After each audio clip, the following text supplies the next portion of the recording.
Praise the Lord. கர்த்தருடைய பரிசுத்த நாமம் மகிமைப்படுவதாக. இன்றைய தியானம் சங்கீதம் 6-9 வரை. இந்த நாள் தியானத்திற்கான தலைப்பு அழுகையின் சத்தம். இந்த அதிகாரங்களை எழுதியது தாவீது ராஜா. ஆனால் தாவீது ராஜாவுடைய அனுபவம் இந்த இடத்துல எப்படி இருக்கிறது என்றால், 8ஆம் வசனத்தில் என் அழுகையின் சத்தத்தை அவர் கேட்டார். அப்படி என்றால் ஒரு ராஜாவாக இருந்தாலும் அவருடைய சூழ்நிலை அவரை நெருக்கினபடியால் அவர் தேவனுக்கு முன்பதாக சத்தமிட்டு அழக்கூடிய ஒரு சூழ்நிலையில் காணப்படுகிறார்.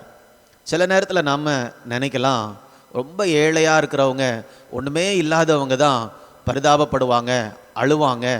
மற்றபடி செல்வாக்கு படைத்தவர்கள் அவர்களுக்கு எல்லாமே இருக்கும், அவர்கள் அழ வேண்டிய அவசியமே இல்லை என்று. ஆனால் தாவீது ஒரு ராஜாவாக இருந்த போதிலும் அவருடைய சூழ்நிலை அவரை அப்படியே நெருக்கினபடியால் அவர் தன்னுடைய இருதயத்தில் இருக்கக்கூடிய உணர்வுகளை தாங்க முடியாமல் அழுகையின் மூலமாக வெளிப்படுத்துகிறார். எப்போ நமக்கு அழுகை வரும் என்றால், நம்முடைய உணர்வுகளை வார்த்தையினால் சொல்ல முடியாத நேரத்தில் தான் நமக்கு அழுகை வரும். தாவீது ஒரு ராஜாவாக இருந்த போதிலும் தன்னுடைய உணர்வுகளை வார்த்தைகளினால் கூட சரியாக சொல்ல முடியாததுனால அவர் சத்தமிட்டு அழுகிறார். ஏன்னா வசனம் சொல்லுகிறது, அழுகையின் சத்தத்தை அவர் கேட்டார். ஸோ தாவீதுடைய வாழ்க்கையில் அப்படிப்பட்ட நெருக்கமான சூழ்நிலையில் அவர் போகும்போது அவர் அந்த உணர்வுகளை தனக்குள்ளாலேயே வைத்து கொண்டிராமல் அதை தேவனை நோக்கி அவர் கொண்டு போகிறதை பார்க்கிறோம். இந்த 6ஆம் அதிகாரத்தை நாம் தொடர்ந்து பார்க்கும்போது அவர் ஏன் இந்த இடத்துல அழுகிறார் அப்படின்னு பார்க்கும்போது ஒரு சில காரணங்களை நம்மால் பார்க்க முடியும். ஒருவேளை அது தன்னுடைய பாவமாக இருக்கலாம். முதல் வசனம் சொல்லுகிறது, உம்முடைய உக்கிரத்தில் என்னை தண்டியாதேயும். ஆண்டவரே, நீங்கள் என்ன உங்கள் கோபத்தில் என்ன பண்ணிடாதுங்க, தண்டித்து விடாதிரும் அப்படின்னு பார்க்கும்போது ஒருவேளை அவருடைய பாவத்தினால கூட இருக்கலாம். அப்படி இல்லை என்றால் 7ஆம் வசனத்தில் நாம் பார்க்கும்போது, துயரத்தினால் என் கண்கள் குழி விழுந்து போயிற்று, என் சத்துருக்கள் அனைவர் நிமித்தம் மங்கி போயிற்று. அப்போ சத்துருக்கள் அவரை நெருக்குகிறதுனாலும் கூட அவருக்கு இந்த இடத்துல பிரச்சனை, துயரம் வந்திருக்கலாம். அல்லது ஒருவேளை இந்த ரெண்டும் கலந்து கூட இருக்கலாம். எப்படி இருந்தாலும் தாவீது இந்த இடத்துல நெருக்கப்பட்டு கொண்டிருக்கிறார். அவருடைய உணர்வுகளை சரியாக சொல்ல முடியாத நிலையில் அவர் சத்தமிட்டு அழுகிறார். இன்னும் ஒரு சில வசனங்களை நம்ம பார்க்கலாம். 6ஆம் அதிகாரம் 2ஆம் வசனத்தில் ஆண்டவரை பார்த்து கதறுகிறார், என்மேல் இரக்கமாயிரும் கர்த்தாவே, நான் பலனற்று போகிறேன், என்னை குணமாக்கும் கர்த்தாவே, என் எலும்புகள் நடுங்குகிறது. இந்த இடத்துல அவர் சொல்லக்கூடிய காரியம், நான் பலன் இல்லாமல் இருக்கிறேன், என்னுடைய பலன் எல்லாம் என்னை விட்டு போய்விட்டது. இப்படியாக அவர் எதையுமே மறைக்காம தேவனிடத்தில் அவரை வெளிப்படுத்தி கொண்டிருக்கிறார். 4ஆம் வசனம், திரும்பும் கர்த்தாவே, என் ஆத்துமாவை விடுவியும். என் ஆத்துமா அப்படியே ஒரு சில காரியங்களில் சிக்கி கொண்டிருக்கிறது, என் ஆத்துமாவை நீங்கள் விடுதலையாக்குங்க என்று விடுதலைக்காக ஏங்கி கொண்டிருக்கிறார். 6ஆம் வசனம், என் பெருமூச்சினால் இளைத்து போனேன். இளைத்து போனேன் அப்படின்னா அவருடைய சரீரத்தில், ஆத்துமாவில் பலனே இல்லாமல் அப்படியே சோர்ந்து போனவராக காணப்படுகிறார். அதான் 7ஆம் வசனத்தில், துயரத்தினால் என் கண்கள் குழி விழுந்து போயிற்று.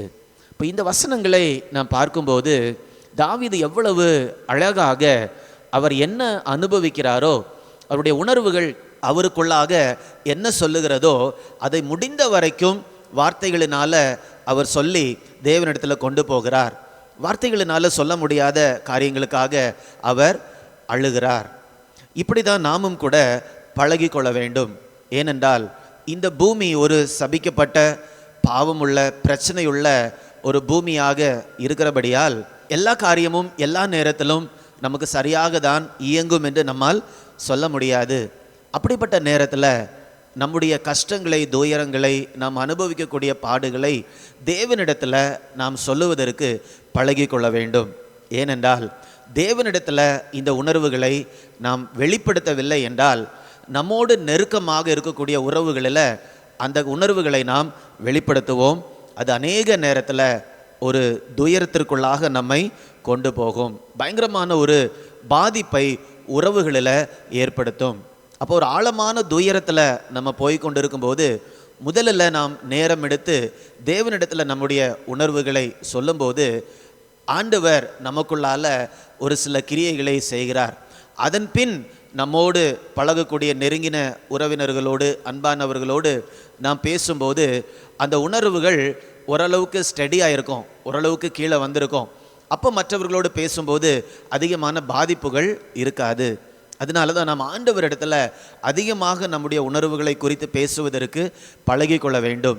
நிறைய பேருக்கு தங்களுடைய உணர்வுகளை குறித்து பேச தெரியாது.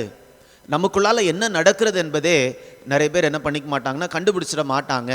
ஏன் ரொம்ப வருத்தமாக இருக்கிறீங்க அப்படின்னு கேட்டால், இல்லை என்னமோ பண்ணுது எனக்குள்ளால், நான் என்ன பண்ணுகிறது என்று எனக்கு தெரியவில்லை அப்படி தான் நிறைய பேர் சொல்லுவாங்க. சரியாக எனக்குள்ளாக என்ன நடக்கிறது என்பதை நாம் கண்டுபிடிப்பதே ஒரு திறன்தான்.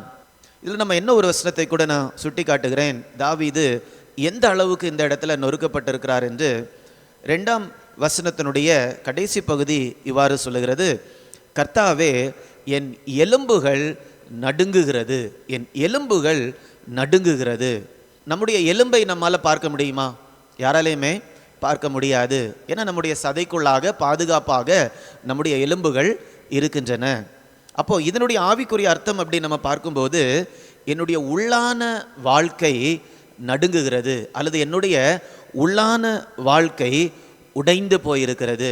ஒருவேளை வெளியில் பார்ப்பதற்கு யாருக்குமே தெரியாது, சராசரியாக இருக்கிறதை போல இருக்கலாம். ஆனால் என்னுடைய உள்ளான வாழ்க்கை உடைந்து போய் இருக்கிறது. இப்போ நம்முடைய வாழ்க்கையிலும் கூட நிறைய நேரத்தில் இப்படிப்பட்ட அனுபவத்தினூடாக நாம் கடந்து செல்லலாம்.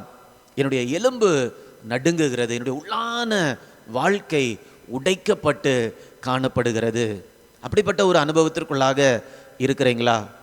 என்னுடைய எலும்புகள் நடுங்குகிறது என்று சொல்லும்போது நம்முடைய தனிப்பட்ட வாழ்க்கையை மாத்திரமல்ல, அது நம்முடைய உறவுகளை குறித்தும் நாம் பார்க்கலாம். நம்முடைய நெருக்கமான உறவுகளில் பயங்கரமான பிரச்சனைகள் இருக்கும்போதும் இந்த உணர்வுகள் தான் நமக்கு இருக்கும். என்னுடைய எலும்புகள் நடுங்குகிறது, அதை போன்ற உணர்வுகள் நமக்கு காணப்படலாம். ஆனால் மனுஷங்களுக்கு தெரியாது, மற்றவர்களுக்கு தெரியாது. ஏன்னா எலும்பை யாராலுமே பார்க்க முடியாதது போல நம்முடைய உள்ளான வாழ்க்கையில் இருக்கக்கூடிய வேதனைகளை யாராலும் கண்டுபிடிக்கவே முடியாது அவ்வளவு எளிதாக. ஆனால் இதில் இருக்கக்கூடிய நல்ல செய்தி என்னவென்றால், அதுதான் 8ஆம் வசனம். ஏற்கனவே நம்ம படித்தோம், கர்த்தர் என் அழுகையின் சத்தத்தை கேட்டார். அதுதான் நம்மளுடைய பதில். என்னோட உணர்வுகளை நான் ஆண்டவர்கிட்ட சொல்கிறேன், அது முக்கியம்தான். ஆனால் அதை காட்டிலும் பெரிய காரியம் என்னவென்றால், அவர் என்னுடைய அழுகையின் சத்தத்தை அவர் கேட்டார். அவர் என் சத்தத்தை கேட்கிறார் என்று சொல்லக்கூடிய அந்த அறிவில் தான் நம்முடைய விடுதலையே இருக்கிறது. அப்போ வானத்தையும் பூமியையும் உருவாக்கின தேவன், என்னுடைய இருதயத்தை உருவாக்கின தேவன், என்னுடைய வாழ்க்கையை உண்டாக்கின தேவன், என்னை குறித்து எல்லாவற்றையும் நன்றாக அறிந்திருக்கக்கூடிய தேவன், அவர் என்னுடைய அழுகையின் சத்தத்தை கேட்கிறார் என்று நாம் விசுவாசிக்கும் போது, அந்த ஒரு அறிவில் நாம் ஜீவிக்கும் போது தான் நமக்கு விடுதலை அங்கேருந்து தான் ஆரம்பிக்கிறது.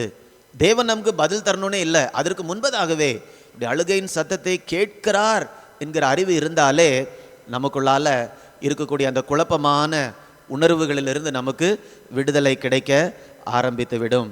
இதனால தான் இன்னைக்கு அநேகர் நாம் தேவனை விசுவாசிக்கிறோம். 9ஆம் அதிகாரம் 10ஆம் வசனத்தில் நாம் பார்க்கும்போது, கர்த்தாவே உம்மை தேடுகிறவர்களை நீர் கைவிடுகிறது இல்லை, ஆதலால் உமது நாமத்தை அறிந்தவர்கள் உம்மை நம்பி இருப்பார்கள். ஏன் நம்ம தேவனுக்கு முன்பதாக போய் நொறுக்கப்பட்டு அழுது நம்முடைய உணர்வுகளை அவரிடத்தில் கொண்டு போக வேண்டும் என்றால், அவரை தேடுகிற ஒருவரையும் அவர் என்ன பண்ணுவதில்லை, கைவிடுவதே இல்லை. அதனால தான் அவருடைய நாமத்தை அறிந்தவர்கள் அவரை நம்புவார்கள், நம்பிக்கொண்டே இருப்பார்கள். நாம் நம்முடைய வாழ்க்கை சூழ்நிலையில் தேவனை நம்புகிறோமா? நம்பிக்கொண்டே இருப்பதற்கு நாம் அழைக்கப்பட்டிருக்கிறோம். ஜெபிக்கலாமா? அன்பின் பரலோக பிதாவே, எங்களுடைய அழுகையின் சத்தத்தை கேட்கக்கூடிய தேவனாக இருக்கிறீரப்பா. எங்களுடைய அழுகையின் பாதைகளை நீர் அறிந்து வைத்திருக்கிறீங்க. நாங்கள் தனியாக வடிக்கக்கூடிய கண்ணீரை கூட ஆண்டவர் பார்க்கிறீர். எங்களுடைய ஜெபத்தை கேட்கிறீர். எங்களுடைய பெருமூச்சை ஆண்டவர் கேட்கிறீர். இப்படி எங்களோடு நெருக்கமாக பழகுகிற ஆண்டவர் எங்களுக்கு இருக்கிறபடியால் உமக்கு நாங்கள் நன்றி செலுத்துகிறோம். எந்த சூழ்நிலையிலும், எல்லா சூழ்நிலையிலும் நீர் எங்களோடு இருக்கிறீர் என்று நாங்கள் விசுவாசிக்கிறோம் தகப்பனே. அந்த ஒரு அறிவோடு எங்களுடைய எல்லா சூழ்நிலைகளையும் நாங்கள் கடந்து செல்ல ஆண்டவர் கிருபை தரும்படியாய் ஜெபிக்கிறேன் அப்பா. உடைய நாமத்தை மாத்திரம் மகிமைப்படுத்தும். மீட்பர் இயேசுவின் மூலம் கேட்கிறேன் நல்ல பிதாவே. ஆமேன், ஆமேன். God bless you. God bless you.